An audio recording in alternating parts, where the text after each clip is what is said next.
Hello, we're glad to have you join us on the News on NT International at this time. Reaching you live from Abuja, I am Ruth Aguele. Let's begin with the headlines. Nigerian government says partial closure of land border is aimed at tackling economic sabotage. House of Representatives to investigate alleged crude oil theft. And federal government commences negotiation with labor leaders ahead of joint comprehensive meeting scheduled for Tuesday.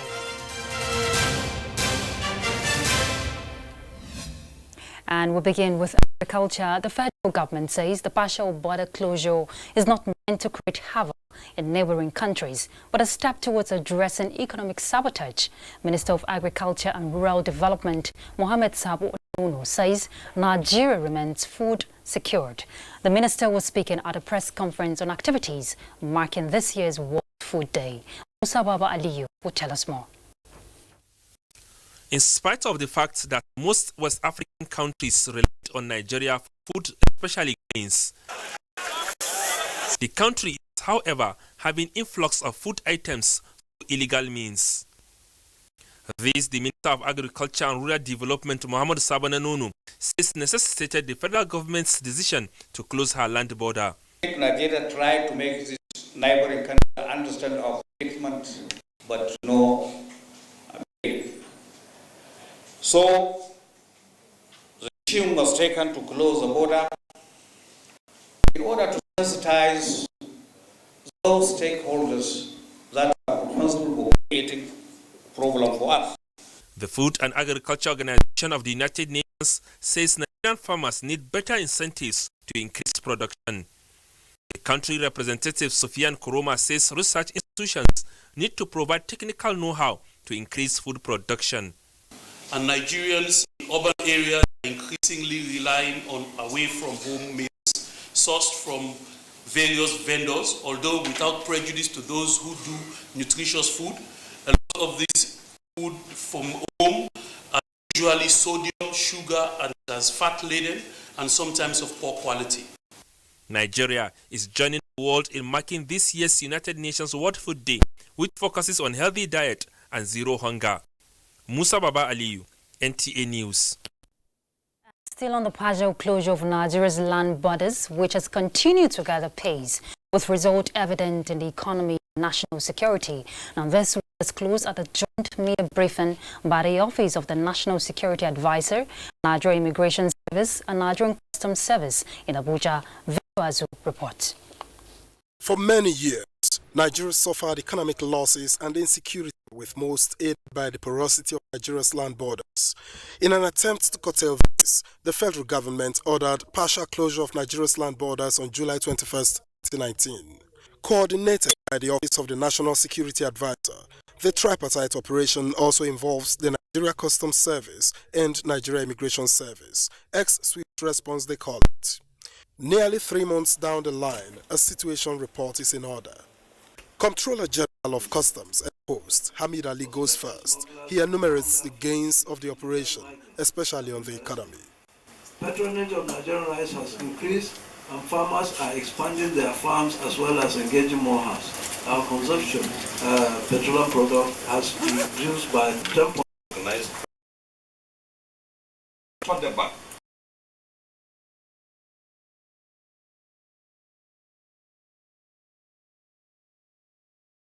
To reassure investors, especially international oil companies, that the benefits of the amendment will be mutual. We know we have other countries who have this product, and therefore we have to be competitive. We have to have an environment where the businesses make profit. This is a journey that involves everyone. We want both government, and that includes the legislature and the executive on one hand, and the IOCs, to work together to ensure that this environment we are trying to create is an environment that will work for all of us. Minister of State for Petroleum Resources, Timi Press Silva, observed that the amendment will significantly improve Nigeria's oil reserve. This has been a law that has been long-standing, and you know that there's not been too much investment in the oil industry for a while because the regulatory environment has not been very clear. So it's very important as a country for us to clarify the regulatory environment by amending the law so that all operators in the industry will know exactly what to expect when they come. Shell Petroleum, Mobil Production, Chevron and Total were among the international oil companies at the dialogue. From the National Assembly, Ignatius Nkwo, NTA News. And in another development, House of Representatives is set to commence investigation into alleged theft of crude oil in Nigeria, which is put at 400,000 barrels per day. National Assembly correspondent Lami Ali reports that chairman of the ad hoc committee and House Deputy Leader Peter Akpatasen says the committee intends to also look into diversion of crude oil and pipeline vandalism. Allegations that crude oil is being stolen on an industrial scale and proceeds laundered through World Financial Centers prompted the House of Representatives to set up the ad hoc committee. We need to know the players, the people who are diverting these funds that is for Nigerian people. Some individuals are richer than the country, and I can tell you that for free. And who are these people? They are people who are shortchanging the system. It's also a known fact that Nigeria funds the budget about 90% from the revenue accruable from oil proceeds. And if we do not take up this task to find a lasting solution to put an end to crude oil theft in the country, there will come a time we would have to do more borrowing to fund our national budget. The committee has 6 weeks to conclude the assignment. In another development, the House Committee on Insurance has interacted with management of the National Insurance Commission towards improving the sector. There is no law that is cast on steel that it will remain like that over time. Because of the dynamism in this society, we keep making some changes. And I know quite well that certain flaws, like he mentioned, in the insurance industry has made it impossible for the enforcement to take the very deep reach. We also believe that due to inadequate capitalization, some of the companies are not able to meet their obligations as and when due. This is one of the things that prompted our having to increase the capital, in addition to increasing the local retention. The need to amend laws on insurance were highlighted at the meeting. From the National Assembly, Lami Ali, NTA News. Now let's take you to Washington, D.C., where more than 100 member nations are participating in this year's annual meetings of the World Bank and the IMF, where major policy issues will be discussed in the coming week. Leah Katung-Babatunde is standing by with highlights.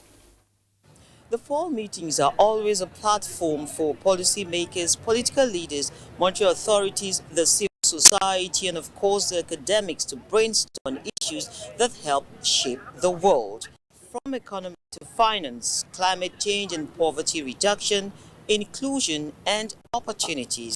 There's something for everyone, including the future generations, in this week-long event. Now, this year, the Nigerian delegation is being led by the Minister of Finance, Budget and National Planning, Zainab Shamsuna Ahmed, and she's expected to tailor her discussions around the task ahead of Nigeria in putting economic growth ahead of demographics. There will be in a couple of days a session dedicated to Nigeria where the minister will be talking on strengthening domestic revenue mobilization. This is coming on the heels of a renewed vigor in sourcing more revenue for priority economic developments. And in the coming hours, the IMF will be presenting the World Economic Outlook Global Growth Forecast. And these, of course, will be telling how the economy will be shaped in the coming months. From the IMF headquarters in Washington, D.C., Leah Katung-Babatunde, NTA News. Thanks, Leah. And for more on the financial sector, here is Online Kaujo. Accelerating the pace of economic recovery and diversification of the nation's economy and achieving massive job creation are some of the key features of the 2020 budget. Minister of Finance, Budget and National Planning, Zainab Ahmed, promised implementation with increased vigor.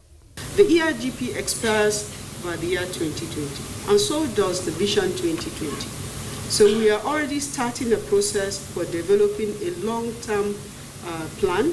It might be 20 years, but when we set up the process, we will determine the period along with the various stakeholders that will be engaging. From that 20-year business plan, we will be drawing up 5-year detailed implementation plans. The International Air Transport Association says African Airlines traffic climbed 4.1% in August, up from 3.2% in July. The global body noted that the performance came after South Africa, the region's second largest economy, returned to positive economic growth in the second quarter of 2019. How is the Naira exchanging for other international currencies?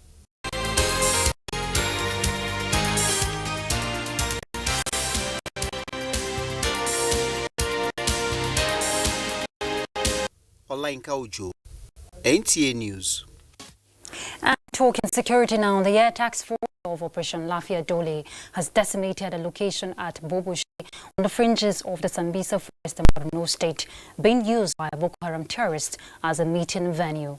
In a statement signed by the Director of Public Relations and Information, Nigerian Air Force, Air Commodore Ibikunle Daramola, says the attack was conducted on the 13th of October 2019, following successive days of intelligence, surveillance and reconnaissance missions, coupled with human intelligence reports, which established that a building within the settlement was being used as a rendezvous by the Boko Haram terrorists, where their commanders assembled to take instructions before launching attacks against own troops and innocent civilians. Accordingly, the Air Task Force detailed its fighter aircraft to attack the hideout, scoring accurate hits within the designated area, leading to the decimation of the target structure. Several Boko Haram terrorists were also killed as a result of the strikes. The NAF, operating in concert with surface forces, will sustain its efforts to completely destroy all remnants of the terrorists in the northeast. And still on security, expectations regarding Nigeria-Pakistan military relations are quite high, with the visit of the Pakistani Chief of Air Staff, Air Chief Marshal Mujahid Anwar Khan, to his Nigerian counterparts at the headquarters of the Nigerian Air Force. Correspondent Naja'atu Tijani reports. Nigeria-Pakistan bilateral relations span 5 decades, notably in the area of trade and military interventions such as the supply of defense equipment and the training of personnel. And this visit of the Pakistani air chief is expected to add value in these areas. This is what we look forward to, that we cooperate with our Nigerian brothers and sisters so that comes for the defense of the Nigeria. We have so many of our officers right now training in, with the Pakistani Air Force, and I think that partnership will ultimately impact positively on what we are doing in Nigeria. Military relations between these two air powers has seen support in the form of upgrading of the Nigerian air fleet with several PAC Super Mushak training aircraft, as well as JF-17 Thunder combat aircraft via a landmark agreement in 2018, where Pakistan gave a sovereign guarantee of $183.4 million to enable the Nigerian Air Force acquire 3 of the Thundercrafts assembled in Pakistan. Nigeria and Pakistan share similar security challenges, and Air Chief Marshal Mujahid has given reassurance of his country's commitment to fighting insurgency and extremism via air power support and capacity building. Naja'atu Tijani, NTA News. And it's time we go on a break. We'll be back, so please stay tuned. Hey, you! And are you how to talk to? Sabi you now. It's in your mind, Abi. The person will help us. Baba Torosa, Shangalo, Ogalekuva, Mr. Sabi. And you know if we carry last for this one. A spear into the top corner.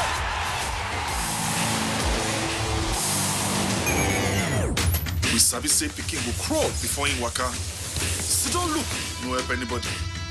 No dolly, no. So go for her. Go for football.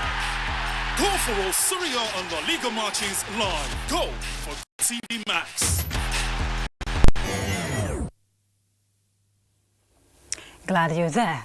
The federal government has commenced negotiations and meetings with concerned groups ahead of the joint comprehensive meeting scheduled for this Tuesday. The Minister of Labour and Employment, Chris Ngige, at the end of a closed-door meeting, informed journalists this Monday that government is committed to the implementation of the new minimum wage, which some workers have already started enjoying.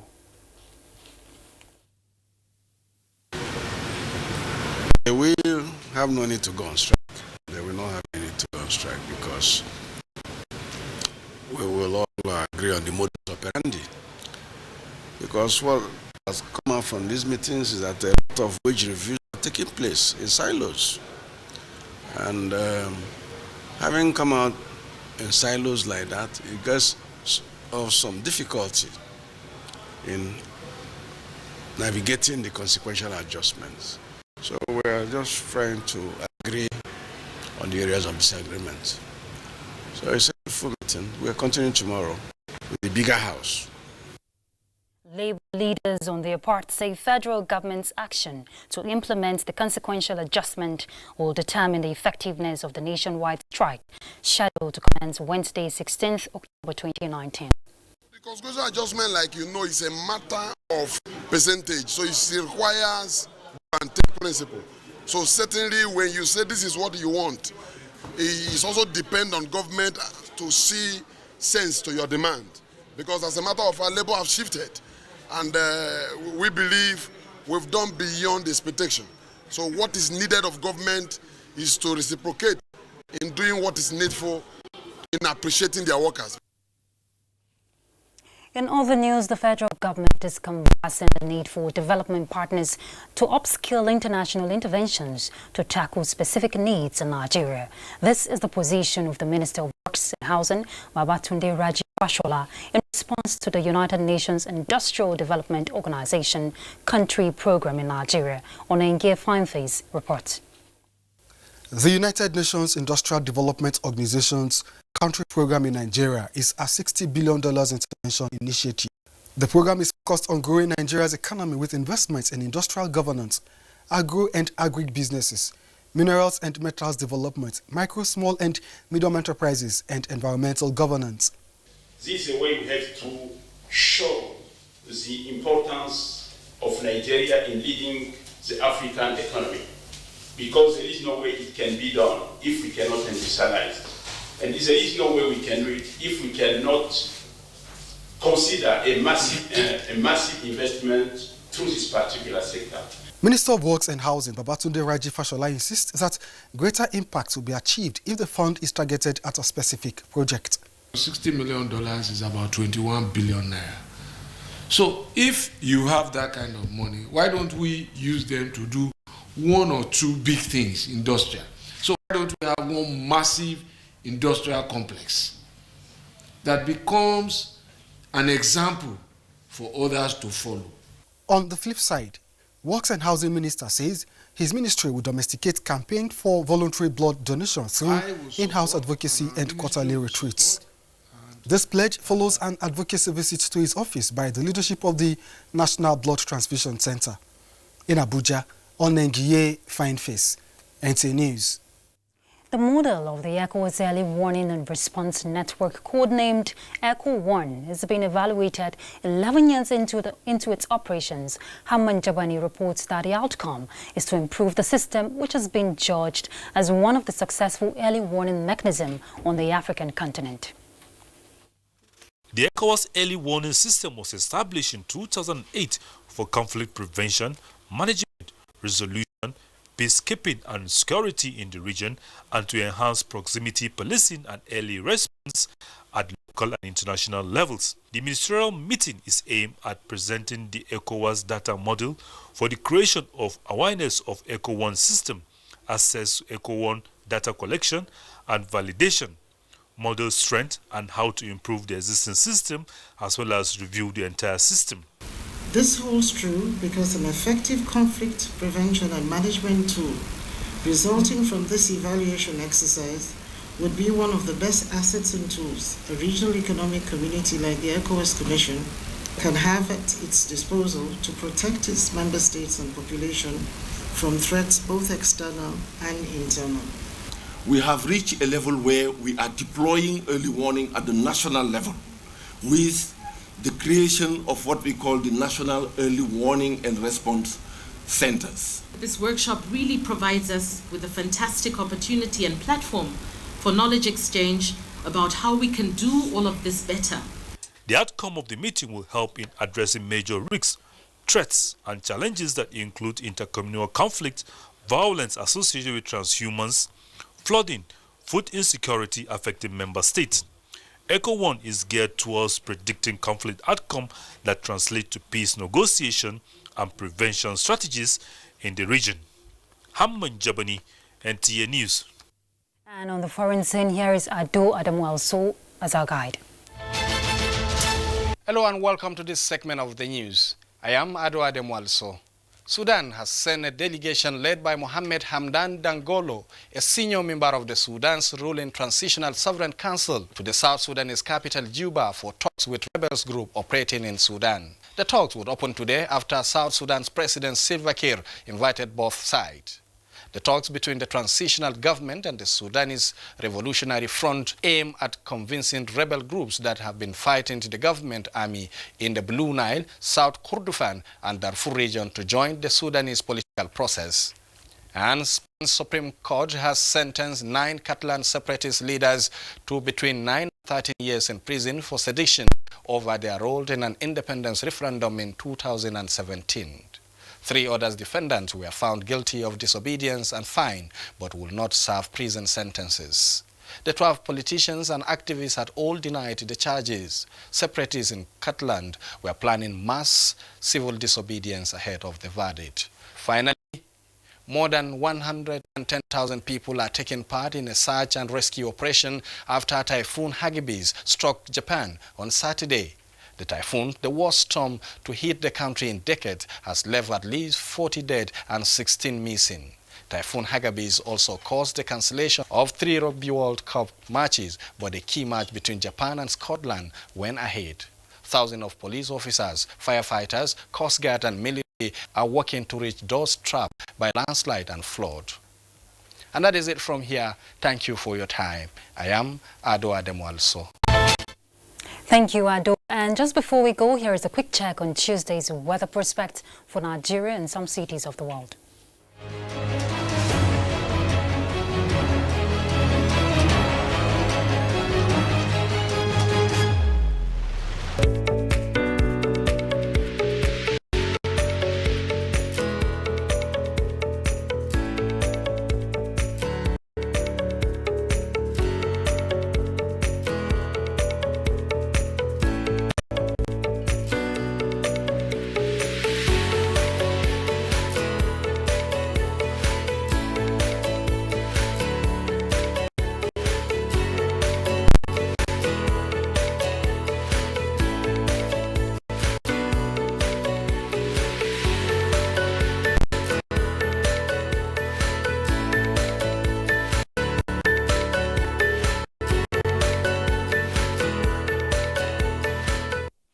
That concludes the news at 7 on NTA International. Thanks for your company. I'm Ruth Aguele. Bye.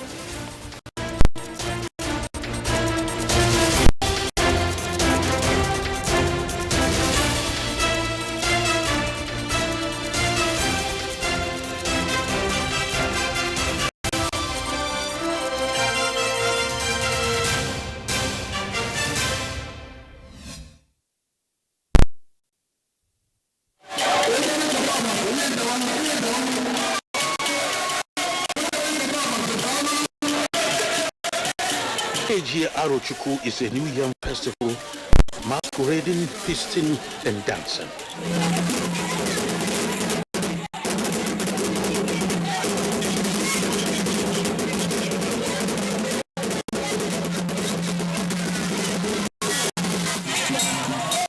Their rich entertaining cultures are displayed during this period.